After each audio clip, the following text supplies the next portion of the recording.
दोस्तों शुरुआत करते हैं कहानी की। दोस्तों न्यूयॉर्क, वो शहर जिसे लोग कभी सोता नहीं कहते। टाइम स्क्वायर की चमचमाती रोशनी, ऊंची गगनचुंबी इमारतें और सड़कों पर भागती दौड़ती जिंदगियां। लेकिन इस शहर की चकाचौंध के पीछे छिपा था एक अंधेरा, एक ऐसा रहस्य जिसकी चर्चा कम होती थी।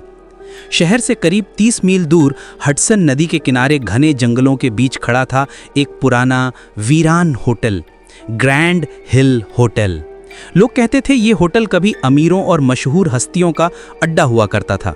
लेकिन 1975 की एक रात यहाँ ऐसी घटना घटी कि उसके बाद से होटल बंद पड़ा है। कहा जाता है उस रात होटल में आग लगी और दर्जनों लोग जिंदा जल गए। लेकिन अजीब बात यह थी कि उनकी लाशें कभी मिली ही नहीं। तब से जो भी इस होटल में गया या तो लौट कर नहीं आया या आया तो पागल हो चुका था।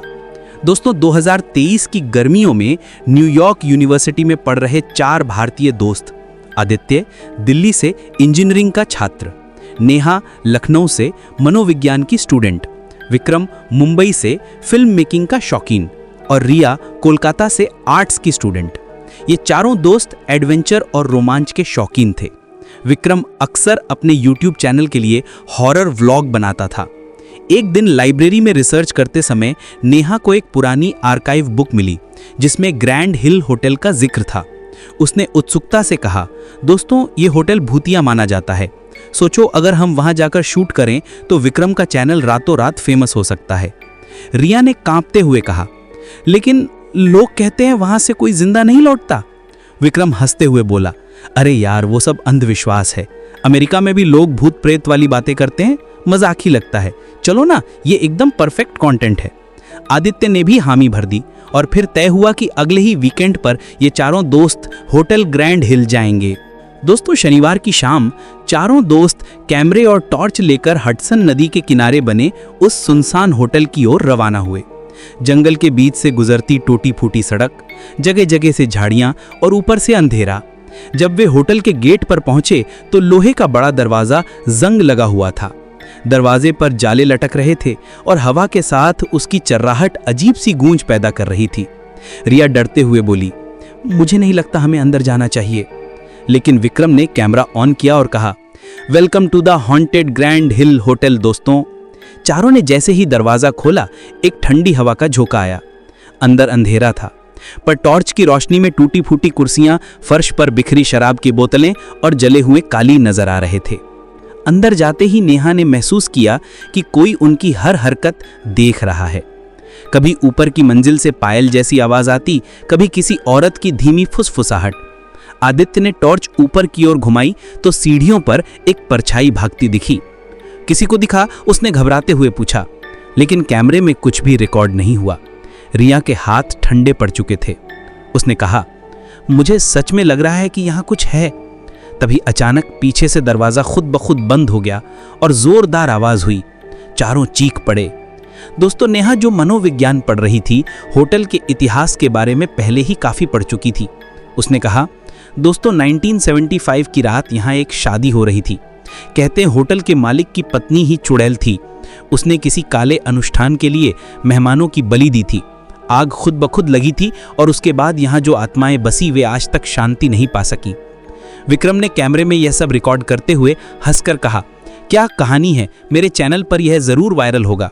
लेकिन तभी अचानक लाइट जैसी चमक हुई और कैमरे की स्क्रीन पर एक औरत का चेहरा झलक गया। खून से लथपथ, लाल आंखें और बाल बिखरे हुए। विक्रम का कैमरा हाथ से गिर गया। रात गहराने लगी थी। होटल के हर कमरे से अजीब आवाजें आ रही थी। कभी बच्चों की हंसी, कभी किसी औरत का रोना, कभी पियानो बजने की धुन। आदित्य ने कहा, ये सब रिकॉर्ड करना बंद करो और यहाँ से चलो। लेकिन जब वे बाहर जाने लगे तो दरवाजा गायब हो चुका था। जहाँ से वे अंदर आए थे वहाँ अब सिर्फ ईंट की दीवार थी। रिया ने रोते हुए कहा, हम फंस गए हैं, ये होटल हमें बाहर नहीं जाने देगा। दोस्तों सबसे पहले रिया गायब हुई। वो एक पुराने कमरे में दाखिल हुई जहाँ दर्पण टूटे पड़े थे। जैसे ही उसने उसमें झांका, उसे लगा उसकी परछाई मुस्कुरा रही है। अगले ही पल उसकी चीख गूंजी और वो गायब हो गई। फिर आदित्य ने देखा कि सीढ़ियों से नीचे खून बह रहा है। नेहा ने कहा, ये आत्माएं हमें अपने साथ ले जा रही हैं। विक्रम फिर भी शूट करता रहा, पर अचानक उसका कैमरा खुद ब खुद हवा में उठ गया और उसमें से खून टपकने लगा। विक्रम जमीन पर गिर पड़ा और उसके मुंह से चीख निकली। अब सिर्फ आदित्य और नेहा बचे थे। वे भागते भागते होटल की टॉप फ्लोर पर पहुंचे। वहां एक बड़ा सा हॉल था जहां बीच में काले रंग का चक्र बना हुआ था, काले मोमबत्तियां, हड्डियां और राख। अचानक वहां धुआं उठा और एक औरत का स्वर गूंजा, तुम्हें यहां नहीं आना चाहिए था।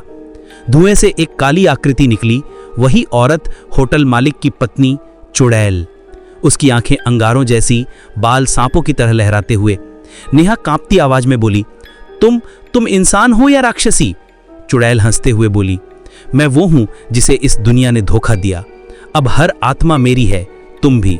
दोस्तों, आदित्य ने नेहा का हाथ पकड़ा और भागने की कोशिश की, लेकिन चुड़ैल ने हवा में उन्हें रोक दिया। नेहा ने चिल्लाते हुए कहा, यह होटल शापित है, इसे खत्म करने का एक ही तरीका है, इस चक्र को तोड़ दो। आदित्य ने पूरी ताकत से उस चक्र की हड्डियों को लात मारी। अचानक तेज रोशनी फैली और पूरी हवेली हिलने लगी। चुड़ैल चीख पड़ी, नहीं, यह जगह मेरी है। लेकिन चक्र टूटते ही आग की लपटें उठी और चुड़ैल राख में बदल गई। दोस्तों, अगली सुबह पुलिस को हडसन नदी के किनारे जंगल से एक ही व्यक्ति मिला, आदित्य। वो बेहोश था और होश में आते ही सिर्फ इतना कह पाया, होटल, चुड़ैल सबको ले गई। रिया, विक्रम और नेहा कभी नहीं मिले। पुलिस ने फिर से ग्रैंड हिल होटल की जांच की, लेकिन वहां न कोई दरवाजा मिला और न ही अंदर जाने का रास्ता, जैसे होटल खुद गायब हो गया हो। दोस्तों, आदित्य भारत लौट आया, लेकिन वो कभी सामान्य नहीं रह पाया। रात को अक्सर उसकी नींद चीखों से टूट जाती और कभी कभी वो कहता, नेहा मेरे कमरे में खड़ी है। न्यूयॉर्क के लोग आज भी कहते हैं, हडसन नदी के किनारे अंधेरे में अगर ध्यान से सुना जाए तो ग्रैंड हिल होटल की पियानो की धुन सुनाई देती है।